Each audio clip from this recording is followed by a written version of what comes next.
Anything else, we'll get started. Yeah, I think we can. We have a program today that I think everybody's going to enjoy. Blake Richard with the U.S. Fish and Wildlife Service. I've got some of this written down, but I'm still not going to be able to pronounce it. At a place in Alaska that I can't begin to pronounce. Blake, if you can hear me and you can contribute the name, I can spell it, but I can't say it. Yeah, that's okay, Brad. It's pronounced Utqiagvik. There, that's easier than the spelling, I'll tell you that. Few words about Blake before we turn it over to him. I guess it's conserving stellars and spectacle eiders we're going to hear about tonight. Blake is originally from Wisconsin, but he's been exiled to Alaska now. I guess I'm not sure how that worked out, but it happened. Graduated at Northland College, Washington Department of Fish and Wildlife, Alaska with Ducks Unlimited, and the Department of Fish and Game. So he's got a strong background in this sort of thing. And I'm expecting a very interesting program. I know we'll get one. So Blake, we'll turn it over to you at this point. Actually, Blake, I'm going to do one housekeeping thing. So folks that are on Zoom, we're super excited. There's a lot of you that are joining us. We've got a bunch of people here at the Education Center. If you're on Zoom, if you can just make sure you stay on mute the entire time, that's helpful. So there's no feedback with microphones. And then if you have questions for Blake, we can put those in the chat. And then at the end, we can ask those questions of Blake. So you can write them whenever you have them, just so you don't forget the question. And then we'll make sure that we go to that afterwards. So if you could help us with that for some Zoom protocols, we'd certainly appreciate it. But Blake, now we'll turn it over to you. Okay, yeah, great. Thank you, guys. Appreciate you having me again. I know I'm a little bit far from home here now, but always appreciate the chance to be able to talk about some of the stuff that is a little bit far from home anyway. So yeah, like Liz and Brad were saying, I'm going to talk to you guys about some Stellers and spectacled eider work in Alaska. If I can get my screen to work here. Can you guys still see this?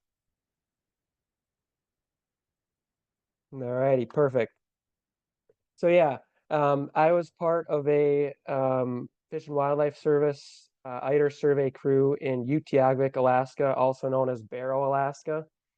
And Barrow or Utqiagvik, whichever you want to call it, it's actually the northernmost city in the United States. So it's way up on the Arctic Ocean at the very top of Alaska, and it's often also referred to as the top of the world.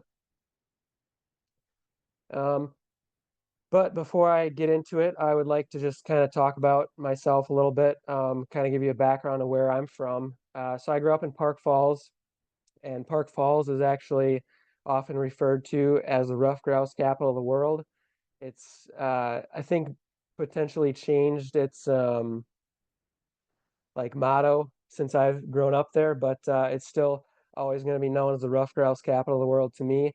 And it was definitely a huge factor on my upbringing and kind of introducing me to the outdoors. So it was just going hunting and like being outside. There was so much public land to enjoy. It was really a good thing for me to kind of get introduced to the outdoors. And it was also where I got my first natural resources related job with the Wisconsin DNR as a wildlife technician back in the summer of 2021.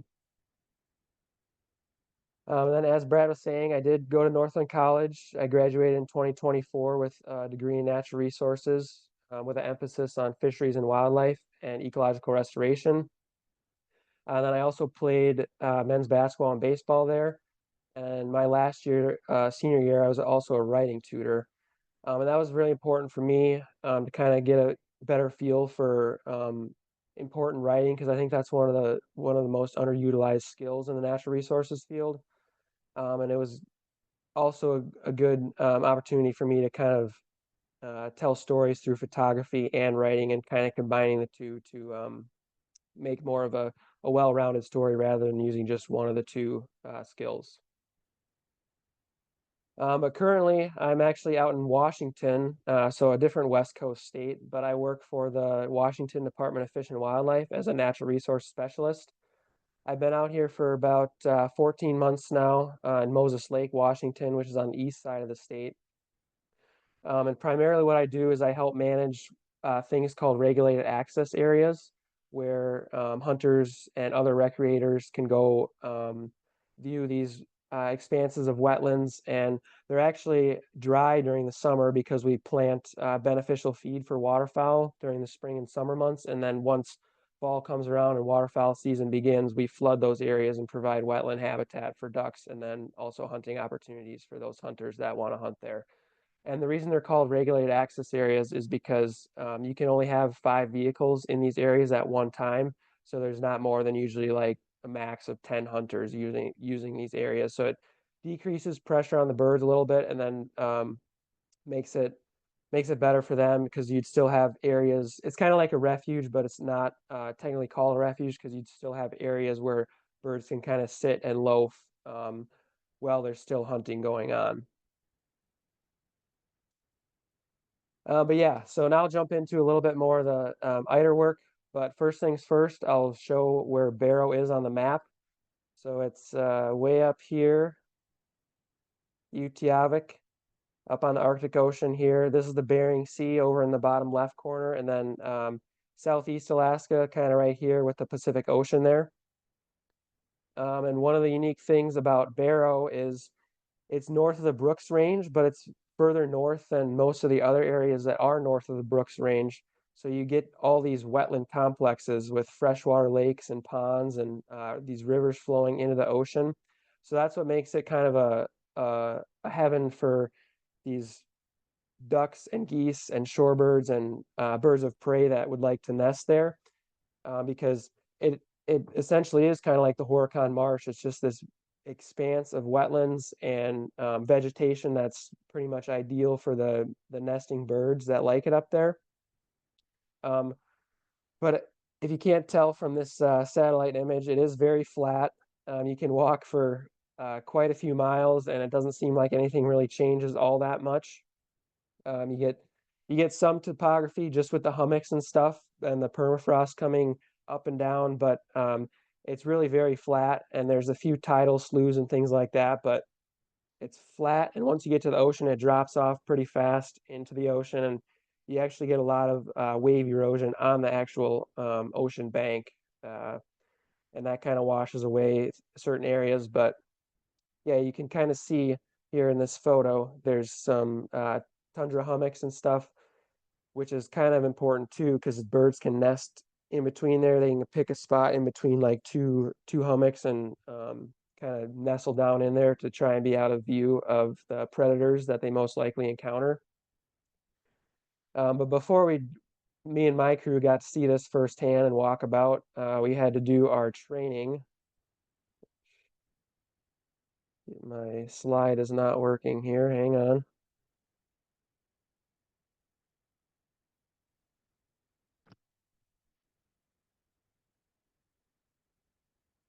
Let me just stop. I'm going to stop sharing real quick and see if I can figure this out, because my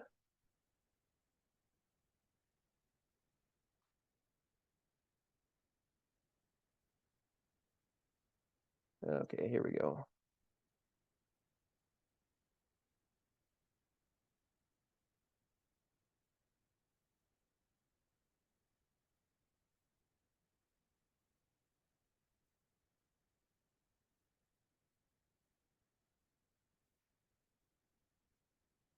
Okay, yeah. So as I was saying, before we could go out there and experience it firsthand, we did have to do some training to kind of get a feel for what we would be getting ourselves into. And this mostly included learning bird and nest identification. And actually, oftentimes, without even seeing a bird, you could tell what bird it was just by looking at the feathers in the nest and what color it was. And there was unique markings that were specific to each nest that identified which species it was, which was pretty cool to see. Because a lot of times people just see a bird nest, and the bird usually does flush from it, but it can often be important to be able to pick those out without actually seeing the bird. And then the other thing we had to do was pass exams from the Institutional Animal Care and Use Committee. And this ensured proper handling of these endangered species that we were holding on to, and often for up to 20 minutes at a time, getting all our measurements and stuff. It ensured that we knew what we were doing and could be safe with it, with causing the least amount of disruption to the nesting bird, because it is a stressful time. They're pretty much looking for predators and staying aware for 22 hours of the day, often 24 hours even. But it's just a very stressful time, and you don't want to make it any worse without still doing the research that we needed to do. And then this is also our chance to tour the Inupiaq Heritage Center. And one of the cool things about the word Inupiaq, it actually refers to the people collectively, whereas if there was a Q at the end and it was Inupiaq, it would refer to a single person or the language they speak. So oftentimes when you say it, it kind of sounds the same, but the spelling is sometimes different. And then this also was a good chance for us to practice our polar bear safety and kind of do some other equipment trainings and things like that, just getting used to our equipment. But I'll just kind of take you through now some of the birds that we had to learn. First four being the four eiders that we saw. The common eider, we did see quite a few. They actually didn't nest in Barrow, and they usually don't. They're kind of just usually flying by, kind of going back east towards the Canada border. But one of the unique things about the common eider is it's North America's largest duck. And then kind of some of the common things you hear about the down that's collected from ducks, that's usually coming from common eider down, like in Sweden and Norway and often Greenland and stuff too. And here's their range map. As you can see, they're kind of a global species, northern hemisphere. But yeah, they kind of just migrate up and around Alaska, and you'll get some nesting kind of by dead horse and stuff, but most of them come into the more topography of the northern Canadian Arctic. Next up is the king eider. One of the unique things about Barrow was on Point Barrow, there was a record of 360,000 recorded in just 10 hours, and all of those were actually just flying by. So they weren't all swimming on the ocean. They were actually flying by and looking for nesting sites, or kind of when all the eiders arrive, there's still ice on the ocean. So they essentially find an open pocket of water, and that's where they're going to go.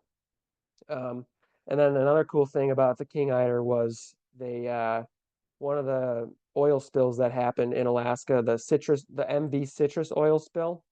They found a banded king eider and rehabilitated it, and then re-released it after the fact. And it was kind of a proof that wildlife rehabilitation from oil spills actually works, because they were able to later recapture that individual, and they found it to be 24 years old, and it was the oldest on record as well, which was pretty cool. And again, this is another global species. Over into Russia there, a little bit less down in Europe here compared to the common eider, but still found pretty much around the world in the northern hemisphere. The next two species are a little bit different. They're a little bit more contained in northern United States and Russia. But the spectacled eider, next up on the list, one of the unique things about them is they actually winter in polynyas in the Bering Sea. And a polynya is basically just an upwelling of warm water coming up from the bottom of the ocean that keeps pockets of ice open.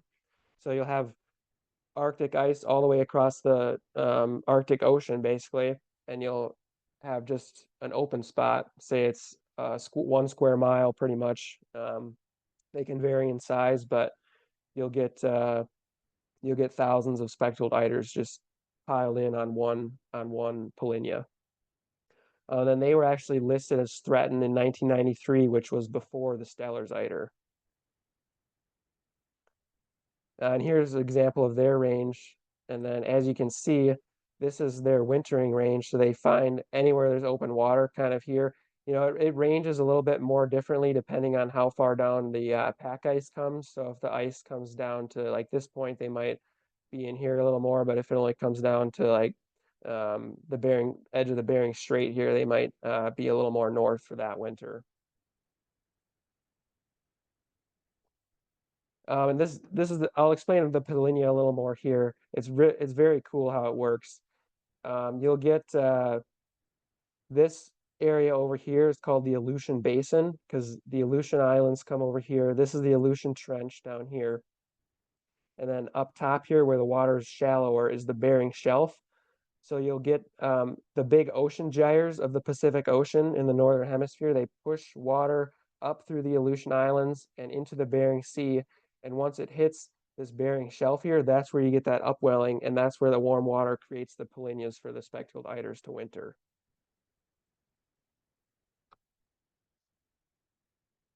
And here's just a photo of a smaller polynya with a bunch of spectacled eiders on it from a photo that was in 2009.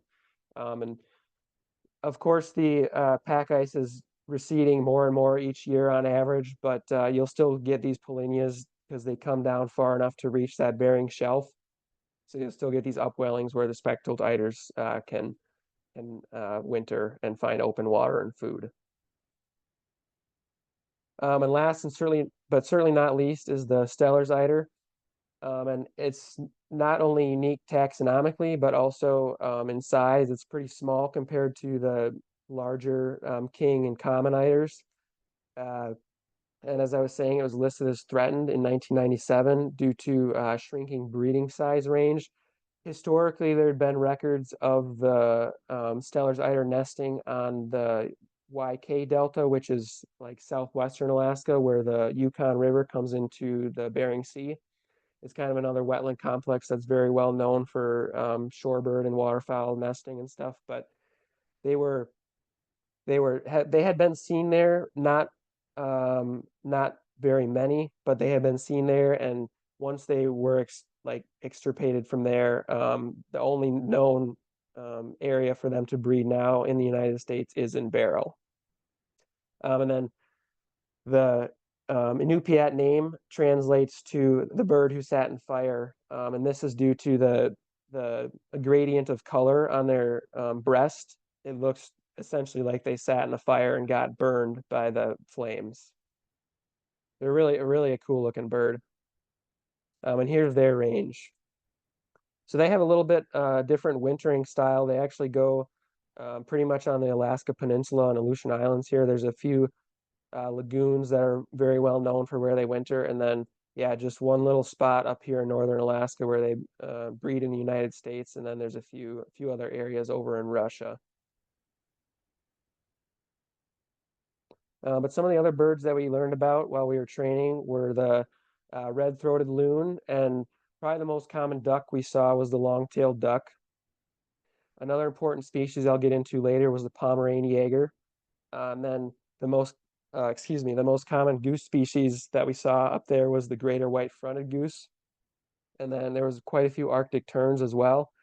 And then also the snowy owl was an important avian predator as well. There wasn't a whole lot of those up there the year that I was there, but they were, Utqiagvik actually translates to the place of the snowy owl. So they're pretty well known up in that area of the North Slope. This is pretty cool. Touring the Inupiaq Heritage Center, like I mentioned, this coming from a waterfowl hunting background, this was very striking to me. This is basically like a ladder golf or bolo toss, if you ever played that. It's basically like that, but the Inupiaq people would tie bones and feathers together, and then they would basically throw them in the sky at flocks of birds. Pretty much ducks and geese were the only ones that were big enough for them to hit. And they would wrap around the bird and kind of like tie them up and stuff, and then they wouldn't be able to fly because their wings were all wrapped up in this bones and feathers. And then they would fall to the ground, and that's how they would often subsistence hunt before there were like guns and stuff invented that they could use rather than this technique. Then the walrus and the ptarmigan story is another cool thing. According to the Inupiaq story, the walrus and the ptarmigan are related because the walrus had a hard time sleeping while it was on the water, and the ptarmigan had difficulty burrowing into the ground to sleep. So the two decided to help each other out, and the walrus shared its claws so the ptarmigan could burrow, and then the ptarmigan shared its craw so the walrus could inhale air and keep afloat while sleeping on the ocean. And then Jeff and Susan are probably up in polar bear country right now, but you really get to see some cool sightings with polar bears when you go up to Barrow. When the ice is in, they'll just be walking around on the ice. They don't actually come in town all that much. whether that's from people chasing them off or they're actually really not that much of a land animal to begin with. Their evolution has basically pushed them out on the ice because that's how they do their hunting and that's how they get their food. But occasionally you will see them on land. And one of the kind of surprising things to me was, I guess it wasn't surprising, but it was kind of just like a big whoa moment because you know polar bears are big and like you hear about how you got to be safe around them, and of course that's very true, but you don't really get a feel for how big they are until you can step right next to one of their tracks. And my feet aren't like huge, but they are a size 13, so they're pretty big. And this polar bear track, it's a few days old, but it was much bigger in size compared to my little boot track. It made it look very small. So that was kind of another like big moment for me just to kind of realize just how big they are without actually seeing them up very close. And then a common way that we got around to a lot of our sites was by ATV. So we had to do ATV training, and then we also a lot of the roads were minimum maintenance, so we had to dig this trench for our ATVs to get through the snowbank, so we could get across to the other side of the snowbank and get to all our study area. But then after training, we kind of shifted into some survey system practice, and this basically happened on our evening birding. So after like a day of training, we'd go out. There were two crew leads that could drive us around, and we'd all load up in our SUVs and stuff and basically just drive around and look at birds. But then also we would practice like dropping points, and we also called this kind of our roadside survey. So we'd still be looking for eiders from the road, but they essentially didn't show up into the nesting grounds on land by the road for probably a week or two after we got there. So every night we'd go out and kind of look for them. But the survey system practice, we wanted to get good at dropping points in relation to where the bird was on the map without actually going to them, because oftentimes you'd want to drop a point where there was a nesting eider without actually flushing her. And you wanted to get as close as possible, of course. And this was very difficult when everything looks the same because the tundra is so flat and hummocky. Everything just kind of blends in, and it all looks very similar. But this practice really helped us get better at doing that as well. And of course, we got to see some rare birds.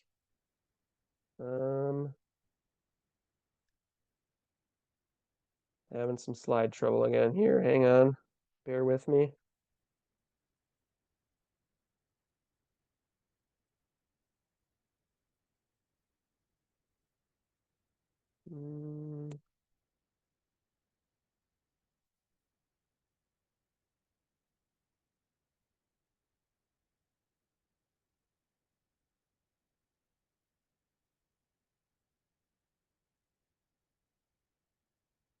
All right, here we go. Rare birds. So the first rare bird we saw was the ruff, which is native to kind of the Eurasia region. And so it breeds in Russia, and then it actually winters in Africa and Indonesia. So kind of seeing these world migrants was very eye-opening too, because you get a lot of variants that come over to Barrow and even just Western Alaska and Northern Alaska in general. But this one was just a cool looking shorebird. Another one we saw was the curlew sandpiper, and that also breeds in Northern Asia and goes all the way down to Australia even to winter sometimes. So you get these really kind of birds that experience super cold weather up in the northernmost portion of the United States, and then all the way down to Australia where they surf and stuff. And it's pretty cool to see a story like that. Another one was the gray-tailed tattler. Again, this one breeds in Asia and then Australia and Indonesia winters. So kind of makes you think if they got cold up there, what their deal was, but still cool to see. And then if you were at my last talk, you know, kind of my obsession with shorebirds. This ruddy turnstone on the left that I saw, it was banded in 2014, and this was the first time that somebody had resighted it since that time, so it was at least 10 years old. And the leg flag, alpha numerics were all worn off, and you can just barely see here there's another cohort band below this metal USGS band, and that was that was important to see because that was kind of what helped them identify this specific bird, because there was plenty of ruddy turnstones that would just have this one leg flag, but this colored cohort band below, that was a telltale sign that this was a unique individually marked bird, and it wasn't just part of like a group of 10 or something. And then this Dunlin up here in the top right corner, it had, I think, 5 cohort bands and then a metal leg band and a leg flag. So it was just totally blinged out. And the Dunlin up there are actually very unique because they actually go to Russia to winter. So the ones that I had typically seen in like Southeast Alaska, they are just migrating through to go to like the Nome area and kind of Western Alaska to breed. Whereas the ones that go way up north, they're called the Arcticola subspecies of Dunlin. They go all the way over to Russia to winter, and they are more in trouble than the Pacifica Dunlin. So that's why they have all these bands and identifying markers on this one and many others too. But this is just one that we saw. And then I did see one red knot, which was kind of cool for me because I had done a lot of red knot work, Controller Bay, which is Southeast Alaska. But that was the only one we saw, so it was good to get a photo of that one as well. And then kind of after our roadside surveys and once training was kind of like in full swing and we knew what we were doing, we did begin our pair surveys. And pair surveys were essentially designed to narrow down our nest search grids. So later on, I'll talk about our nest search grids, but pair surveys, they covered about 42,000 acres and they took pretty much the longest, and that's when you had to walk the most too. So it was pretty grueling work, and oftentimes it was cold and windy, of course, being so far north. But we did cover a lot of ground, and we were able to narrow in on those nest search grids, which came to be important later. But essentially, what we did was we lined up in a line, equidistant from each other. We had a plot that was so far wide and so far long, and basically we would walk, try and stay equidistant from each other, but also at the same pace. So we would try and stay in a straight line instead of being staggered like this. Being able to identify birds and nests and stuff. And then once we were doing that, we would drop those points. This wasn't as critical, but once you did see, even if you saw an eider fly by, you would drop that point right where you saw it. Because like I said, the crew leads would eventually have to coordinate where we would kind of hone in our nest searching, because you're not going to be able to cover 42,000 acres nest searching because the technique is a little different. But this was really cool because you could just walk around and look at birds pretty much and just drop points and see where birds were. But that didn't come without some troubles. This was a road that we usually drive down, a gravel road that got washed out by some snow melt in the spring. So we couldn't get around it at first, and we were kind of debating on what to do because they actually have some natural gas and like oil exploration up there. So they do maintain their roads a fair amount, but obviously not this portion enough. But we actually found some old runway parts. So back in the Cold War, the Navy put like a puzzle piece runway together up in Barrow, essentially. And it's not operational anymore, so we're not gonna have any trouble there. But we did take some pieces of it and like lay it in the water, and then we just drove our ATV down this gravel and sand and through the water, kind of like a stream crossing, and then up the other side. But yeah, again, this was just really cool because you can get super close to the birds. This specific greater white-fronted goose that I approached here on the right, I bet I could have went up and touched it, but my shadow came right across its eye, so I think that was what triggered it to fly away. But I was able to get some photos of it, and you can just tell like this shadow of mine is probably 7 feet long, and it was right touching the bird. And then we also ran into quite a few brant nests, some Pacific black brant nests. This one was actually on an island that we had to walk to. But basically, you're marking every nest you see, even if it's not an eider nest. So we were marking goose nests, which were the most common, brant nests. basically any waterfowl nest that we had found. And then the other cool thing about my experience nest or pair survey was this Lapland longspur that I saw. It had one medal band and 3 cohort bands, and that was through a research collaboration with the University of Western Kentucky. So a lot of times when you report these bands to the bird banding lab, they don't actually have the record of it, but they have contact information for who might. So a lot of times you'll get emails from all these different people from different universities and doing different studies. So it's cool to kind of learn about why they were banding this time and what they banded this one for, and you just kind of get a good amount of knowledge just from that. And then another interesting thing about the greater white-fronted goose and a lot of other species of geese, they nest. The female will incubate eggs, but then the gander will stay close, so you can often see 2 of them right next to each other. So like when you walk up to those ones, there's 2 of them that fly away, which makes it even better.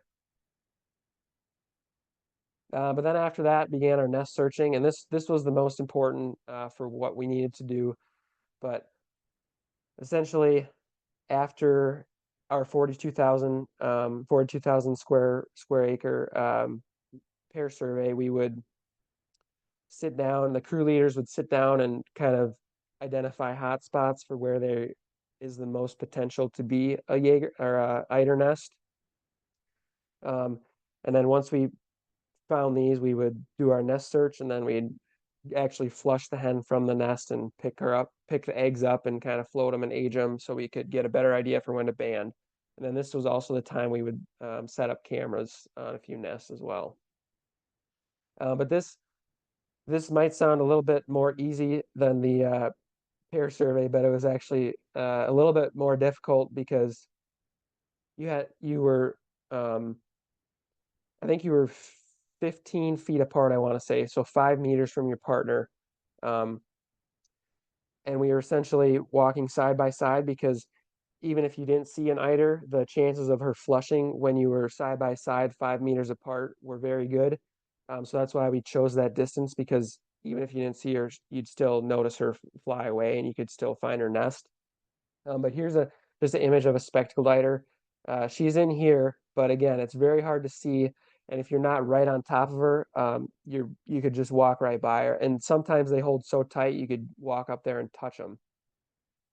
Just here's a closer image of her. But this was one of the things that we were trained on, was to kind of look for different shapes, and kind of like sometimes the sun reflects down on their feathers and you can see them a little better. But yeah, just a shape of a bird here, just barely visible through the grass that's only 4 to 6 inches tall on the tundra. It can be very difficult to see them. And then one other important note about nest search grids was they were often centered around Pomeranian Jaeger nests, like I mentioned before, because the Pomeranian Jaeger is very territorial, and they will chase off even Arctic foxes that are trying to get to their nest. So if the eider nests in a certain radius around the Jaeger nest, they will be in that like zone of protection from the Jaeger as well. And another important note about nesting birds on the tundra up north in Barrow is the lemming population, which lemmings are basically just like a little mouse. And the lemming population often dictates how well the nesting birds do, because if the lemming population is high, all those avian predators and snowy owls and Jaegers, there's also parasitic Jaegers up there, they would hone in on those lemmings rather than trying to attack bird nests. So then the eiders could survive better and have better nest success, because the avian predators were more focused on the lemmings rather than bird eggs. And then began the most fun part, which was the captures. So captures, like I said at the beginning, they were done as humanely as possible with those Igniqauqtuq guidelines. And this was the most important, because we had to band and we had to get a bunch of measurements, and that was what will help either conserve the eiders in the future, or just have some type of data set to use in the future if there is a decline or hopefully an upbringing of the population. And The other important note about captures was we tried to do this as late in the stage of incubation as possible. So when we would flush the hen during our nest searches, we would float the eggs, and depending on which way the egg floats or how far down in the water it would float, that gives you kind of a rough estimate of how old the egg is.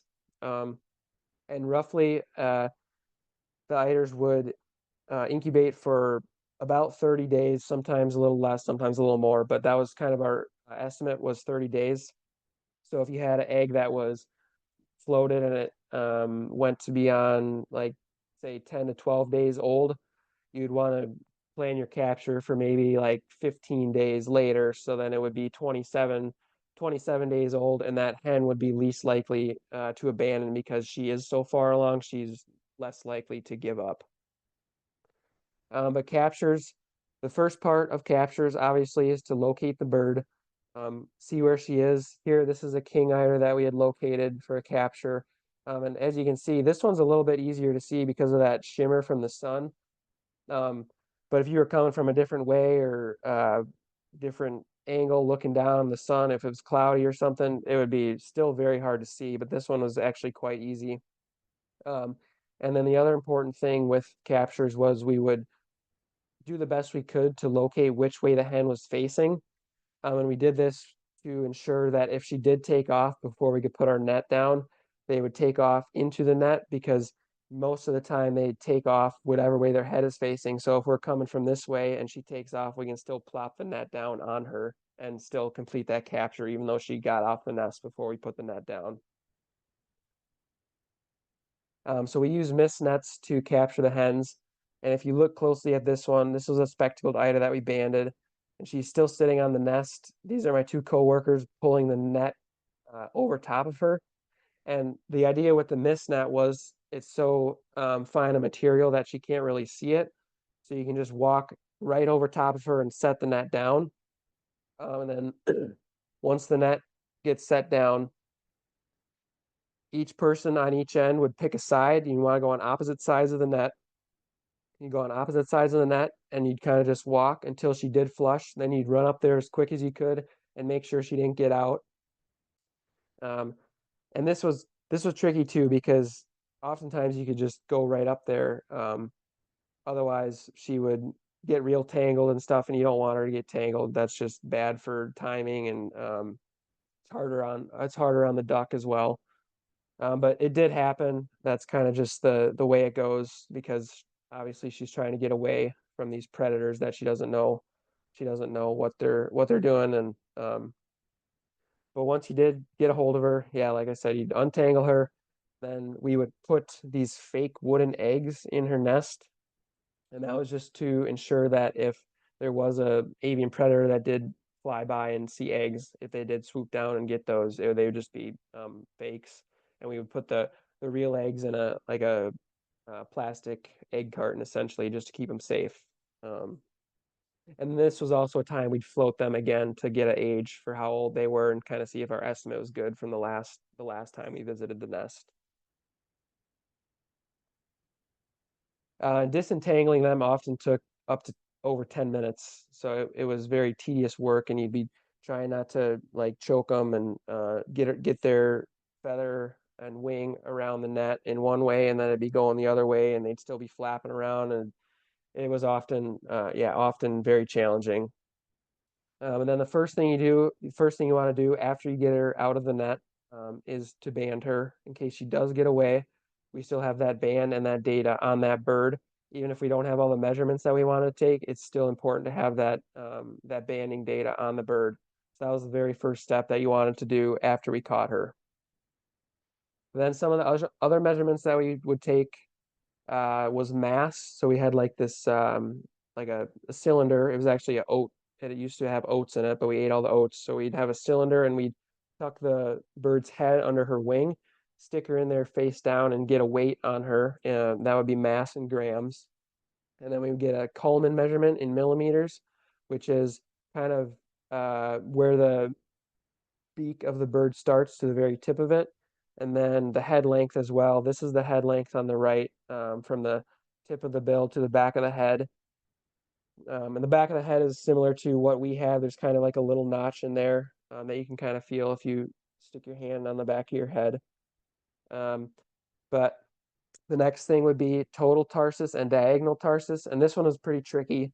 The total tarsus of the bird is basically from their like foot joint, so their ankle joint to their elbow, which is on humans, it would be from the knee to the ankle joint. And then the diagonal tarsus, you would bend their foot, and then you would get kind of like a kitty corner from the knee to the ankle joint as well. And then also was a flattened wing cord where you'd have a ruler and you'd flatten their late their last primary that they had. They would flatten that out on there and take a measurement on that. And then we also sometimes had a bleed time for the bird, so you'd record bleed time in seconds, and that was performed by somebody who was trained in that. So I didn't do that part, but you would stick a syringe in the bird and draw blood, and then you would also record the amount of blood, and then you would clip a feather as well. That helped with some DNA research, and then you would record when you caught the bird and then when it was released as well. That would be the overall capture time. And when you release the bird, you actually do this thing called like you basically try and get them dizzy. So you do like figure eights and you kind of shake them back and forth slowly. You don't want to do it very fast, otherwise they'll not get dizzy. They'll just get sick or they'll freak out more. But trying to get them dizzy, because you would essentially place them right back on the nest, and if you did it carefully and right, you could get them to just not fly away at all. You'd set them down and they'd sit right back on their nest without flying away at all. Now that's the ideal scenario, just because you don't want that open nest showing to all the avian predators that fly above. But this didn't happen very often. I think it happened like once or twice. Sometimes you'd set them down. You could tell that they were dizzy because they'd fly away and they'd kind of go crooked and stuff, which was like kind of frustrating because you knew that you did it right, but they still just flew away. So that was often a challenge. But then if that did happen, sometimes we'd kind of just back away slowly and make sure we didn't see anything flying around, just to make sure that we did the best we could to protect those eggs. And then, of course, the best part, taking pictures with them, holding them. It was just knowing that you're holding like a threatened species was one of the coolest things of the whole summer, because like, I mean, unfortunately, there is a chance that it may not be around at the end of my lifetime, which is not that pleasant of a thought to think about, but it could certainly happen. Things always change, and there's new advancements and new things coming out every single day. So yeah, just being able to hold a bird and like hold a life in your hand was very very cool. And unfortunately, I left the day before they caught the one Steller's eider that we'd caught the whole summer. So I didn't get to hold one of those, but I did get to hold a king and a couple specks. So still well worth it. And the last thing I want to talk about was the Nalukataq Whaling Festival. So this marked the end of the spring whaling season for the Inupiaq people. And so we would have a big feast, basically. The whole town would come to this area that was designated for this nalukataq, and we sat down and people brought us whale and goose soup. So that was a very cool thing to experience the culture up there, and kind of get a feel for how those people have sustained themselves for thousands of years, basically, even before modern time, like before they had motorboats and shotguns and things like that. So just a very cool experience, and kind of a diverse thing that somebody from northern Wisconsin may not get to experience in their life unless they go to Barrow. And then the Nalukataq Whaling Festival blanket toss. Oh, I'm actually gonna share my other screen here quick, so I don't have to watch the ad. But they do a blanket toss at the beginning of the whaling season, which the blanket is made from seal skin, and then it's tied. It's basically like a trampoline, but you get people doing backflips and stuff, and it's really cool to watch. You can unfortunately people kind of fall off too, but there's plenty of people like holding them up and stuff. It's very, very safe. But let me see if I can get this going here.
Yeah, so thankfully the Anchorage Daily News put that video together, because my video skills were not as good as that. But that video was done a couple years before I was there, but it was essentially the same thing. You get to see people go up there and throw candy, and yeah, it was just a cool thing to experience, and um, good diverse thing to also experience because of the native culture up there. You don't really see that anywhere else in the world, essentially. But yeah, that was the last thing I wanted to mention. So I guess I'll just say thank you again, and I'll take any questions. You can feel free to reach out to me at email or text or phone or whatever too if you have any questions later on.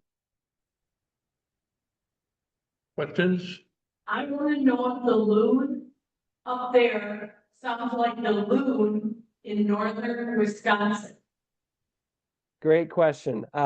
No, it definitely does not. The red-throated loon, there was also yellow-billed loons we saw, and I think Pacific loons, I want to say, was the other one that we saw. But the red-throated loon that I had a picture of, that's more like it almost sounds like a frog. It's very croaky and like almost like a blue heron kind of thing. It's not as eerie as the common loon. Other questions here? Online? Say I've got a couple in the chat. So one question was from Jeff about Steller, Eider, and a population in Asia. So is Okay. the population is threatened in Asia as it is in North America? It's not as threatened, I guess you could say. It is, I believe it is still listed in whatever system that they use, similar to the Endangered Species Act here in the US. But because they have a larger range, they're not as threatened simply because of that fact. I know I want to say the year before that I was there in 2024 in Barrow, they didn't find any Steller's Eider's nests at all, and we only found 3.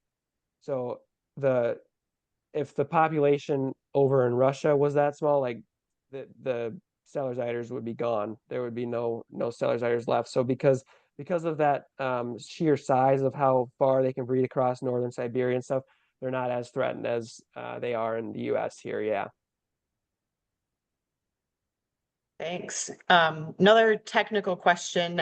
What do you mean by dropping a point when you're doing those Okay. transects? Yeah, no, good question. Thank you. I should have clarified that. But dropping a point, we all had phones that we would carry around, and then we also had they had things called bad elves. They're basically like a GPS, but they're not they don't have a screen on them. So we would connect those systems to our phone, and they would provide a more precise coordinates.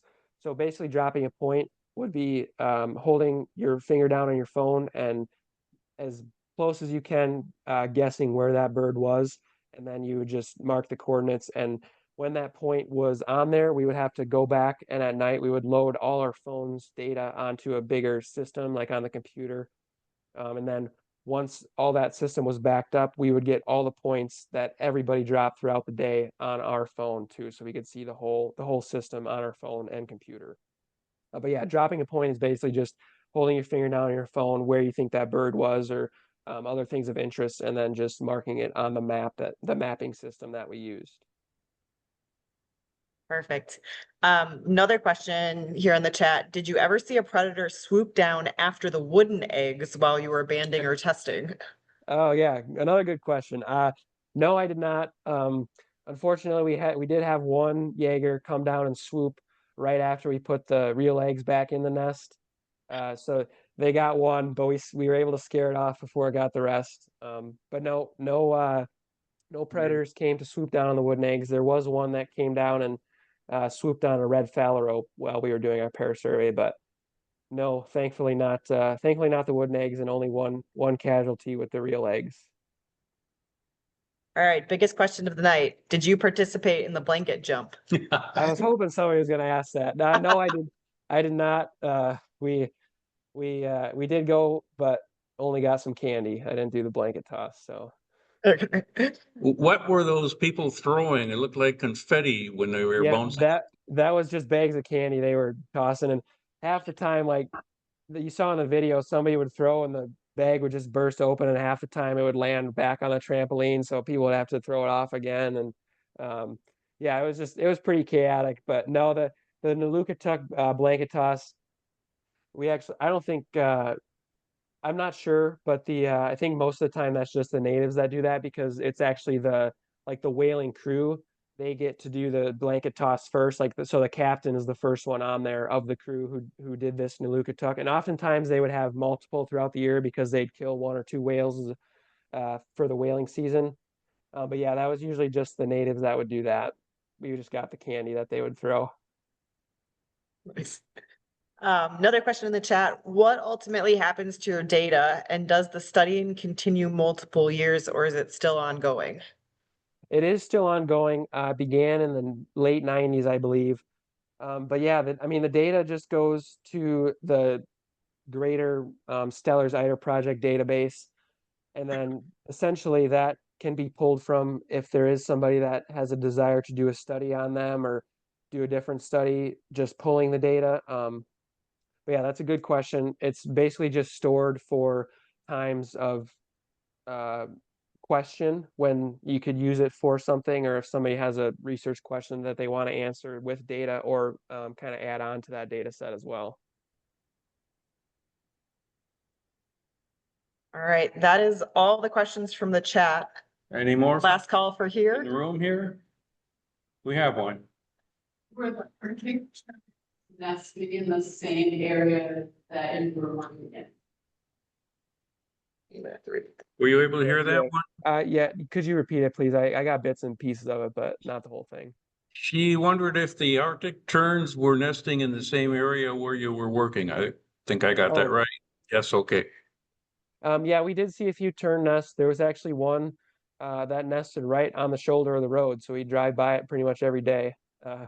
But there was a few, not as prolific as waterfowl nests, but there were a few Arctic tern nests. Yeah. Anyone else? Last call for questions? One last one on the chat. The question is, what was the temperature when you were there? Oh yeah. Temperature range from probably I'd say 55 was maybe the high, but oftentimes there was a wind chill, so it probably never felt above 45. And then I think wind chill probably got down to like teens, I want to say, into the teens. And it did snow like on July 6th and July 16th or something. So it definitely is cold, and yeah, not very, very much respect for the way of life that people can experience for the whole year up there, because the winter is a whole different beast than the summer. So I think that kind of leads into the next question in the chat. How long during the year does that study remain and gather data? Obviously, it seems like it's mostly the nesting season, but you know, it gets dark at a certain time pretty early. You get somewhere down the road. So how does that work? So the crew leads and the supervisors there. So there was one supervisor and two crew leads my year, and they were up there like, I want to say late May. So that's kind of like the earliest that anybody gets up there for this specific survey. And then I left in late July, and I think most of the crew had wrapped up doing things by probably mid-August. So it's a very short nesting season, and yeah, the sun never did set while we were up there, but once you get into like August, late August and September, you'll just really start seeing a difference even day by day with how the daylight shrinks. Jeff wants to know, what is the Yeah. origin of the blanket toss? You can fill that in. You know the origin of the blanket toss, Blake? Origin meaning like how it came about, or Yes, and what it was originally for. I don't know specifically the origin of it, but I think it's mostly just like a celebration thing, because this nalukataq is their essentially their celebration for a successful whaling season, and that was, I guess, just kind of one of the things that they came up with to celebrate. And they made these the blanket actually out of, like, they sewed together seal skins and walrus skins and stuff, and it was pretty impressive. But yeah, the origin I'm not exactly sure, but I think it's just because of this big celebration that they had to celebrate the end of the whaling season. So what I was told, what I learned, so before modern times, they would do the blanket toss, and it was typically with children, because there were no trees or any high points. They would toss the kid in the air, and he would look over the sea and look for whales. Oh, okay. That's what I was told. That's what the original origin of the blanket toss, so they could, look for whales on the horizon. Yeah, And now sweet. it's kind of morphed into a celebration. But yeah, that's how it kind of got started. Nice. Yeah, I mean, that certainly could be true. I just yeah, I don't remember hearing the origin story up there, but yeah, that's a good story. Kind of along those lines, were the indigenous people supportive of the work you were doing up there? Yes, very much so. We actually had uh, a native person as our liaison for the project. And then when we did go to the nalukataq, people were just so friendly, and they would ask us where we were from, and a lot of the crew, we were from all over the place. So we had people from the West, people from the Midwest, the South, the Northeast. So we had a very diverse group even in our crew. But then just yeah, the people were very accepting of us. And also, I will say, like, the Inupiaq people, they're very humorous people. So they're kind of like, I don't know how you describe them, just like kind of goofballs. And it's like every single one of them too. They're very humorous, and that's kind of how they what they're known for, and like how they survive through the hardest months of the year when it is so cold and stuff. But yeah, they were very good and very helpful, and always super friendly. So. All right, well, that is everything in the chat. We got one last one here, it looks like. How many students and supervisors? Oh, so how big was your crew? How many students and supervisors and everything did you have up there? We had one supervisor. He actually left for much of the summer, but then we had two crew leads. So those were kind of like the three top people that we would get instructions from. And then there were 8 volunteers was our title, but we were paid as the Eider crew. And then yeah, so there were 8 of us, and then so 11 of us total. And then we did have like 1 or 2 people come and help for just like a couple days or something. So usually when we were doing our surveys, there would be 2 groups, and then we would just basically divide in half. So there'd be 5 or 6 of us or whatever on each crew for that day. One last one. Does whale meat taste like chicken? Did you hear that, Blake? No, I'm gonna have to get that one repeated too, please. This is very important. Does whale meat taste like chicken? No, it definitely doesn't taste like chicken. It was okay. I mean, it doesn't always look the best, but it did taste okay. They really don't even cook it. It kind of just like ferments out in the elements for a while before you eat it. But the goose soup was kind of the least appetizing thing, because my picture, you could see there was a foot in there, and it seemed like they just kind of it seemed like they kind of just threw the whole goose in a boiling pot of water with some rice and stuff. But you did get some meaty parts that were okay. But yeah, the goose soup was not very appetizing. The whale was very very good though. Anything else here? They stay with the people of the town, or did they stay in a hotel when they were there? We actually stayed with we had our own house, but we were in town, so we ran into the locals a lot. And then yeah, we just had we called it the Eider house, but it was right in town there, so it was just us staying in the house. But we did, yeah, run into the locals a lot just in being in town. Okay, let's express some appreciation for this. This was a great speech. Thank you very much, Blake. Yes, thank you. One plug for Blake. I know my wife is checked out your Instagram page, and she's says wonderful photographs or wonderful photography. So yes. I would encourage everybody to go check it out. Well, thank you very much, Jeff. All right. Thanks, Blake. Really appreciate it. We're gonna say goodnight here, and hope you have a great rest of your day / night, whatever time it is for you there. So You're being waved at here. Sounds Thanks good. again. Yes, thank you. thank you. Bye, everybody. Bye.